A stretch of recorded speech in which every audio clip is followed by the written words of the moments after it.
El transistor es un dispositivo electrónico semiconductor que cumple funciones de amplificador, oscilador, conmutador o rectificador. El término transistor es la contracción en inglés de transfer resistor, resistencia de transferencia.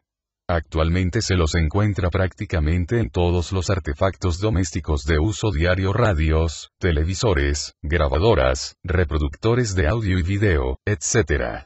Operación básica de los transistores. En la siguiente figura vemos un transistor NPN y cómo polarizarlo. La unión emisor-base está en avance, polarización directa, y la unión base-colector está en corte, como también se le conoce como polarización inversa. En un PNP la unión emisor-base está en avance y la unión base-colector está en corte, igual al transistor NPN, pero con otras polaridades como se muestra en la figura. La base es como una llave, controla el flujo de la corriente. Un transistor NPN para polarizarlo utiliza más VCC y en un transistor PNP utiliza menos VCC. En el emisor la entrada de corriente es del 100%, en la base se usa el 3% y en la salida en el colector usa el 97%. Esquemáticamente el emisor se representa por la flecha. La corriente de colector se calcula. Corriente de emisor menos corriente de base es igual a corriente de colector. La corriente de la base se calcula. Corriente de emisor menos la corriente de colector es igual a la corriente de base. Antes de hablar del funcionamiento del transistor se debe tener en cuenta que existen dos tipos de corrientes. Como vemos en la figura, la corriente real es la que se origina en el polo negativo de una fuente de voltaje de corriente directa CD, pasa por el elemento del circuito y se dirige en el polo positivo de la fuente. La corriente convencional comienza en el polo positivo de la fuente DC, pasa por el elemento y se dirige al polo negativo de la fuente DC. De ahí que usaremos la corriente real para explicar los siguientes diagramas. Cabe aclarar también que los diagramas que presentaremos en el video pueden diferir de otros autores. Funcionamiento del transistor tomando la configuración emisor común. De una corriente alterna está en la base, con la fase positiva se suma la corriente de base y B. Entonces se presenta una caída de voltaje en la resistencia de colector RC y solamente se presenta valores menores a 0 en la salida. Cuando está la fase negativa de RC se comporta como un alambre y el voltaje de salida se presenta un voltaje mayor. Configuración base común. El amplificador en base común es la menos usada de las tres configuraciones básicas de amplificadores. Proporciona alta ganancia de voltaje sin ganancia de corriente. Debido a que cuenta con una baja resistencia de entrada, este amplificador es el tipo más apropiado para ciertas aplicaciones de alta frecuencia en donde las fuentes tienden a presentar muy bajas resistencias de salida. En la figura se muestra esta configuración en donde la entrada está en el emisor, la base está conectada a tierra o masa, la fuente de CD está en el colector. En presencia de la fase positiva, la unión emisor-base está en corte, por lo cual existe una menor corriente en el colector pero existe una mayor caída de potencial. En presencia de la fase negativa la unión emisor-base está en avance produciendo una mayor corriente en el colector pero una menor caída de potencial. En RC se obtiene una ganancia de voltaje. Se obtiene un voltaje mayor al voltaje de salida. No existe desfasamiento de la tensión entre la entrada y la salida. Configuración emisor común. Desfasa la corriente 180 grados, la señal a tratar se recibe en el colector. Si aumenta la corriente de base se disminuye o resta la tensión en el colector y si disminuye la corriente de la base aumenta o se suma la tensión en el colector. La señal obtenida se dirige a la resistencia de carga RL. En la fase negativa aumenta la corriente de base I, B.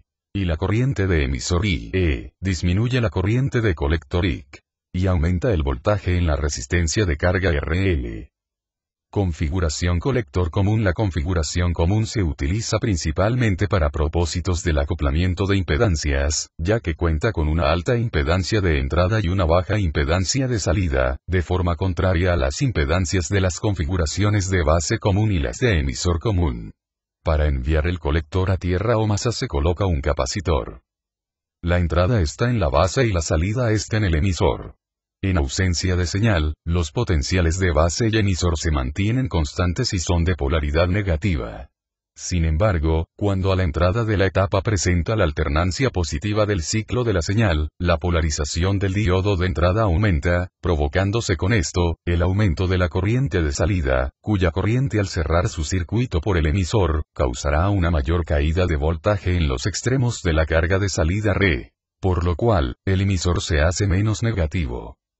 En cambio, cuando se presenta al circuito de entrada la alternancia negativa, la polarización para el diodo de entrada decrece, con lo que la corriente de salida disminuye, cuya corriente al fluir por la carga de salida Re causará una menor caída de tensión en sus extremos, lo cual hace que el emisor se haga más negativo y equivale relativamente a que se desarrolle en ese circuito de salida, una alternancia negativa de señal. Las tensiones de entrada y salida están en fase, únicamente se realiza la amplificación de la corriente. El dispositivo es especialmente apto para la adaptación de micrófonos o fonocaptores de cristal, de elevada resistencia, a amplificadores con transistores. Acoplamiento de transistores. Puede ocurrir que la ganancia producida por una sola etapa sea insuficiente y que se necesite de 2, 3 o más etapas. El procedimiento para transferir la señal desde una etapa a la siguiente constituye el acoplamiento. Ya sea mediante el uso de un capacitor o un transformador, deben permitir una transferencia eficiente de una etapa a la siguiente. Acoplamiento capacitivo separa las impedancias de la salida en la entrada y los voltajes de corriente continua con el uso de los capacitores. La polarización de corriente continua afecta a la polarización de la siguiente etapa. Los condensadores permitirán el paso de la corriente alterna pero no de la corriente continua. El uso de condensadores es más económica que el uso de transformadores. Acoplamiento inductivo. El acoplamiento por transformadores tiene la ventaja de acoplar las impedancias. La ventaja del acoplamiento por transformador se comprende fácilmente si examinamos sus propiedades respecto a la adaptación de impedancias. La razón de transformación de un transformador viene dado por razón de transformación, R es igual al número de espiras del devanado primario entre el número de espiras del devanado secundario. El cociente de impedancias viene dado por cociente de impedancias es igual a la razón de transformación al cuadrado. Por ejemplo, tenemos un transformador que tiene 100 espiras en el devanado primario, 10 espiras en el devanado secundario, la razón de transformación es igual a 10, el cociente de impedancias es igual a 100.